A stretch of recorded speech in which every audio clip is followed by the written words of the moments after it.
Newcastle izatsindwa mu rugo Yabyihorere sindi ngaha umuntu witwa prediction umuntu tumuhaye izina je uri muri kire muze prediction Newcastle izabirya manu yawe ntiyatsinze oya byo gutsinda se nyona yavuye mbirimo ntabwo saa 3 iyo karandire kikomeye Newcastle ntago ari kipe ikomeye kari ikomeye byaheye gusa kuri Arsenal kikomeje kwivugwamo cyane imvune zirayugarije ino ikipe ariko rero nico ciza cyo kugira effective nini urabona Madwe karavunika Saka kaba yagarutse sivyo ariko Saka yaravunika hakabura umusimbura uno munsi rero kubona bafise effective imeze kuriya ni chance cyane kuri equipe nkuru ubunye yaba umwaka ushize Sidike Saka yagiye twari kuba turiko turavuga ati hazakina nde uno munsi Madwe karagiye Saka aragarutse nta kibazo gihari hajya kuri karindwi donc uno munsi je mbona Arsenal yubatse equipe yuguhatanira igikombe pe muri uyu mwaka abakinnyi bagera kuri 11 cyangwa imvune 11 2025 kuva yatangira bagiye basiba imikino myinshi igiye itandukanye kugera kuri none Madueke wari mu bihe byiza wavunitse jo bundi agize ikibazo cy'imvune ku mukino w'ikipe ya Manchester City biza kwiyongera kuri abakiri ibyo Desire uvuze nibyo ubona uyu mwaka hari ukuntu yabikosoyo gato effective nini ariko birakabije biteye n'impungenge rukase nta kintu hano gitangaje kirimo twanabigarukagaho ko Arsenal izagira imvune nyinshi Arsenal ni imyaka 3 itambutse irahatanye cyane Arsenal baye gatatu inshuro 3 zikurikirana muri Premier League ugomba kubyishyura hanyuma Man City yo buretse ko yahatanye kagibasha kurengana karongo reba sezishize ibintu byayibayeho izi mvune nago nese bano bakinyi nago ari amamashini rukasaba abakinyi bose ico bahuriyeko no muri national bose barahamagaga bakina muri club bagakina no muri national Saka byaragaragaraga bano bavuga ati Saka ari overused nago ari gihe kinini Saliba twarabivugaga rwose na mbere ko se zitangira hano Saliba azagira ibibazo by'imvune twabigarukagaho Burundi muntu ushobora kuba naniwemo ukuntu umuntu witwa David Raya na warazikinnye David Raya na warananiwe nka sezishiza kinga imikino myinshi cyane ujya wundi ananiwe ni Kai niyo apana Kai nashatse kuvuga ntuze ya Rice Declan Rice basigaye bacisha mu dukino tumwe bakamukuramo bakajya nawe nyene urabona ko nawe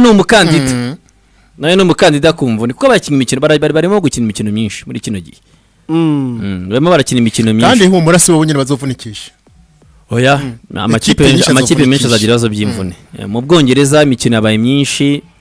ushobora gusanga guturuka ubungubu kugeza sezirangiye abakinyi nta minsi bafitiye kuruhuka uzagira amahirwe azajya kwipa imikino mpuzamahanga ayo nkubwo ino window nivamo mu kwa 10 zizagaruka ryari mu kwa 11 bacora ko mwari indi window uzajya kwepera aho ngari bw'uruhuka nugiyeyo aba selectionnaire azakwemerera se ko baba gukeneye Ereka twibwe ko ni World Cup qualifiers ni World Cup qualifiers iburayi igice kinini kiburayi niyo mpamvu nyine ugomba kugira squad nini ubwo nyine Saka yaje Saka nagerageze ubwo Max Doman nawe agomba kugaruka ubwo muri equipe ya mbere yari yamusubije muri 21 kugira ngo ajye gukina nawe nabonye ari umukinyi ufite talent ushobora kuba yafasha ariko ntago ari ku rwego nyine rwa none cyangwa rwa Saka ubwo n'uyu musore wundi wo hagati Etanwaneri nawe wamuhengeka hari amakipe byo ibibazo by'imvune n'ahantu bazabikwepera ubwo rero nka match yo ku mugoroba ni match yo kuruhutsa guturuka kuri David Raya kugeza kuri 11 bashoboka nabonye harimo n'aba wa mugane tutanazi kuri mugoroba nabonye liste ya Liverpool yari yaruhukije kabisa aba nibo bashoboka gukina na VAR bacana VAR Kepa urumwanya wa Kepa wo gukina wa mugani wakina rya udakinya aha kwa Zabarega dushobora kubona Inkapi ndetse na Moskera mu mutima w'abanyugariro Lewis Kelly Ben White nawe kuzamura iyo fitness ye bagati mu kibuga ni Merino Mwaneri ndetse na Notgard nawe wagarutse yakize abimbere ni Martinelli Andre Alnos ndetse n'umwana muto Dauman Uyanusi ni waye nabo muri akademi urumva ko ku cyumweru abazazamuka St James Park baruhutse bamenyereza ngiye umuntu utoza shira muri ya w'imbere ni sawa hari gihe wabona ari umukinyi mwiza hani bigo ko Kayata adahari ibuke ko Jesus ari heka heka ugize Ugiye kuraba. abakunzi umwana bazajya umushyira kuri bench muri Premier uravye nka White yarakeneye gukina Martinelli amaze match zose asimbura arakeneye nawe gukina match na Lewis Kelly yarakeneye gukina Norgard akeneye gukina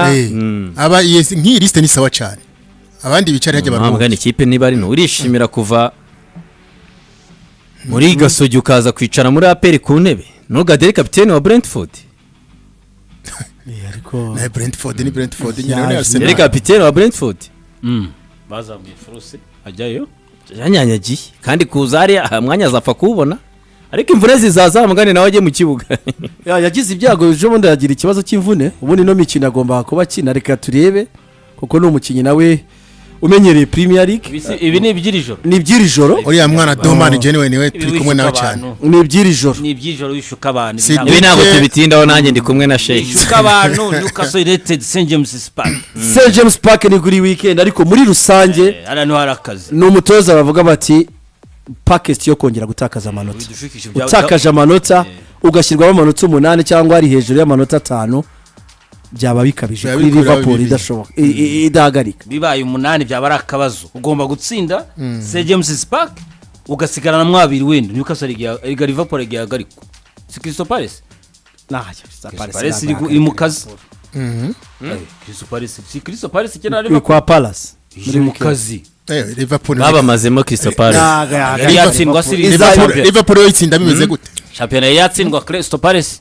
parasubira mu rwego rumwe na ya indi yawe n'izindi ziraho akabuga karagorana kandi Liverpool irimo iragenda bigorana nayo hari ikaze ubona 3 yawe usigara ucungana na adversaire nabo 8 Desire ibirometero byatewe 8 mu kwezi ibirometero byaruje prediction iraza guhinduka niba 8 uzoca uhindura nta nibazo kwemerera 8 mu kwezi kwa Parasugare mu kazi kandi Aston Villa 3 Aston Villa naho utayiryaho ariko inosese Chevy we birabitse prediction kanatsinda West Ham mu bitego 2 ariko mushiro n'itegeko ko prediction yahinduka cyangwa bibi bya yewe nawe babwiye ya Premier League ngo umuntu ukinyi nasimburwa iyo bigeze mu kwa 12 dukora indi iyi nibyo mu butu bintu nibyo mu kwa 12 dukora indi mu kwa 12 tuzohindura urashaka kuba mufura niwasange dirisha ndogo duhindura ibintu tutabazo se kiro ndacyemeye nanjye mu buti kibazo we dirisha ndogo dirisha kuba bifunze nibyo gufunga ibyawe nibyo cyarabifunze yabifunze birasaba ko twandika amabaruwa afunga aya ibintu tuvuze turi batatu kuri bane ariko FIFA yaramufunguriye kabisa dirisha ndogo icyo kintu n'abadukurikiye bakitwemerera dirisha ndogo tutageuza tumaze kureba hariya ureba ujya mu nyenda hindura turahindura rwose 8 uryamo ku cyumweru none mambre ribona abarastrono ibintu bambereyemo yahinduye imyaka champion du monde ko wari wabipanze ubona barastrono ese uruzi ko Fulham igeze ku mwanya wa 7 ubwo ngo yabakimanuye urabona atari muri ruje Brentford ni yakangahe Harimo Brentford iri inyuma si wayimanuye iri inyuma cyane dirisha ndogo dufungura dirisha ndogo kabisa duhindure prediction bonde sabanota abadukurikira baze abantu batoreshera kwiriga dirisha ndogo duhindure boxing day ivuyemo igana equipe zirahindura n'amakipe se niyubaka amakipe arahindura United nta muntu wayize mu makipe 5 ya mbere nicyo byashoka ko mu kwambera abantu bayiza mu birashoboye oya nzayigumisha hari wishuka mu mwashi nta muntu wigeze ariko equipe ihinduye nako turahindura oya amakipe yiyubaka natwe duhindura seriousement munota 8 ibintu byahinduka Arteta yaba arimo arakina nabi bituma abantu bagira izo mpungenge ari gushuka abantu wamushize mu cyana cyambere atawugira ubwo oya nyine nasigara mwabiri ndabona ko ari mu kazi ariko abaye 8 nagira ubwo oya tugomba guhindura dirisha ndo mautu ihangana kwa mbere wese ubundi wa FIFA ko yagufunguriye wese ko wagufungure wa mugana narishyuye neza tukwishyuye natwe turishyuye itora niryo ribiganye ko ngewe ibintu abadukurikirana batabyeme nta mpamvu yo kuduseka mu kwezi kwa 5 duhindure mu kwezi kwa 31 iyo tuzashyiraho izaba ikipe ziyubaka natwe duhindura paka Fulham nikorwa iyo nikorwa Fulham nikorwa ahubwo ndahaze itegeko uwo twamanuye agumishe kuri yego tureba kuba hejuru hejuru bibadiri igitego abarasta banje bavuye kwifotoza tuvuye gufata ifoto y'umwaka abarasta ifoto y'umwaka turayifashe ni champion du monde ariko ni igikombe cya conference ni ikinama turagifite ifoto icyo y'umwaka mudafite n'igikisi ifoto y'umwaka ubwo ni forope y'umwaka ifoto y'umwaka gute se Nta ifoto gikombe y'umwaka mutagira? turakeye uzoyigumiza mu kibanza cya mbere bizaterwa nuko bizamera muri dirisha ndogo twemera ejo tuzahindura se barasa tuvuye gufata ifoto y'umwaka ngiyo abafite mango 4G mu barebe barasta ni benshi noneho barajya bavuga mu ikipe ni iyi ibyo abandi ntabwo tubazi toza naba ikipe imeze ba Sterling tuzakomeza kuba ikipe imeze nka equipe de France badiyashira cyarimo abazungu ni bake pe badashiri abakinnyi 28 Raheem Sterling ko atarimo ntawe urimo na Disasi ko bagabana na Disasi wapi Chelsea ibintu irabakorera iyi no kipe y'umwaka nibazwa barasta ni iyi ngiyi mu kwezi kwa mbere duhindure akaba rasabye guze imbere yabo haba harimo udukombe tereka ya mambure turebe ntabikunda hari igikombe cy'isi kabisa aho nemera karabana umwe reba ibiri imbere kwa Jezi yabikeneye umufatanyikorwa imbere ubona irangaye oya ahubwo nibwo iba nziza cya gikombe kindi cyo muri quartier si yankemera cyo muri quartier kirani cy'iburayi cyo muri quartier akabatoza bafite n'imishatsi kirani cy'iburayi abatoza gute abatoza benshi ni bipara vyibereye ngaho onye benshi bigana Pep Guardiola abenshi bigana Pep Guardiola rega muri no mise yatanze urugero afite abadisipline benshi nawo amwanya uguzo kuza afite abadisipline benshi Pep Guardiola ekipe rero ya Chelsea ubu ni amafoto abagiye gukwirakwira hirya no hino kandi birumvikana hari ikiriho imishatsi y'abatoza igenda kare cyane kubera gutekereza igenda kare cyane ngo hari ingingo birasaba ko yogosha Sidiki kugira ngo twari igikombe yani ingingo ariko nta musatsi agira hari ingingo no sawa ino ekipe ya Maresca umwaka ushize ni Champions League ni igikombe cy'isi icyo wamusaba kindi ni ikihe top 4 kuza muri bane ba mbere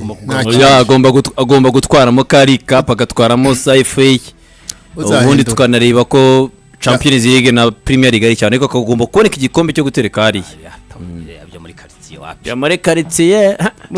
iskore ibikombe babyangishije abantu byo muri quartier byangishije abantu ariko nino nso n'umusirikira bireba abarebye Liverpool